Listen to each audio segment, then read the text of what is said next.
Hi, Ruben at Camp Hatch again, talking about these rear vent windows on my Toyota Siena. This one's a 2008. I think this is pretty applicable, but check your model years. So I've got a switch up here on the dashboard that I can open these rear vent windows with. They both open up at the same time, and I'm putting a portable air conditioner in for camping, temporary installation, do not be concerned. And I want to be able to open this this vent up a little more. So I checked, and sure enough, that vent can open quite a bit more and still not interfere with the door. So I actually already made the mod. I'll show you how we did it. There are some other great videos online for doing this to replace the motor that's behind this trim panel here, but basically there's a clip point here and one on the other side. I found it easiest to get one side off and kind of prop it open with a paper clip and then rotate the window closed. Then I could get to the other side easily. As I did that on this side, I actually broke one of the clips off and realized that's kind of what I wanted, so I broke the other one off too. That made it pretty easy for me with the window open to pop this off, and there's a ball joint here that that opens up, and then I'll show you one more thing on that ball joint.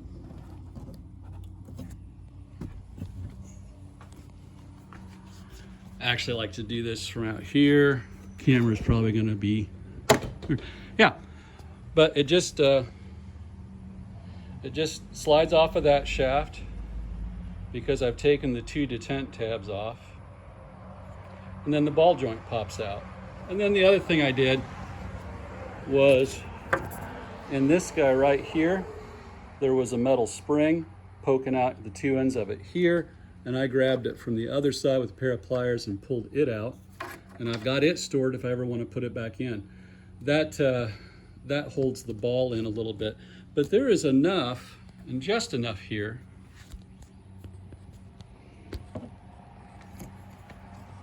I'm gonna have a really hard time doing this, but I can get this thing back in.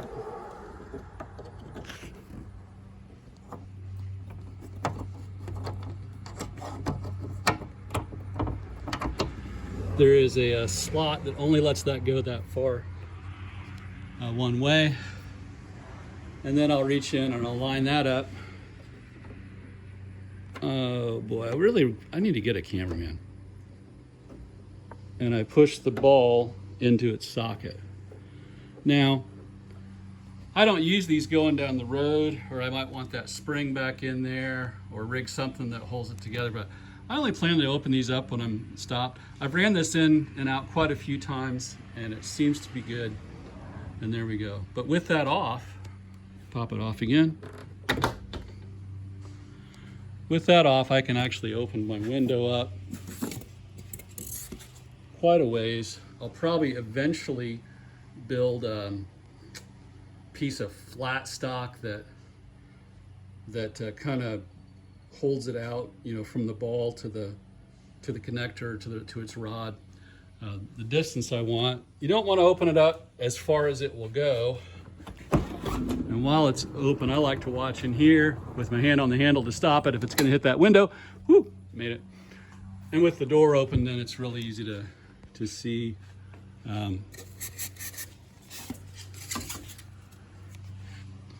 It's really easy to see. Oh, I could go out to there, but I probably want to leave a gap, not touch the door. So I can get out that far, and off we go. Oh, by the way, there used to be a piece of trim on the glass there that slid into that slot right there.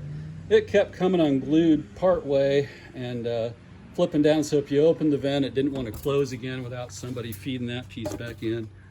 Here it is. It's still holding on this side, so I haven't taken this one off. But I read some other people's advice, which was good advice. I just took it the rest of the way off.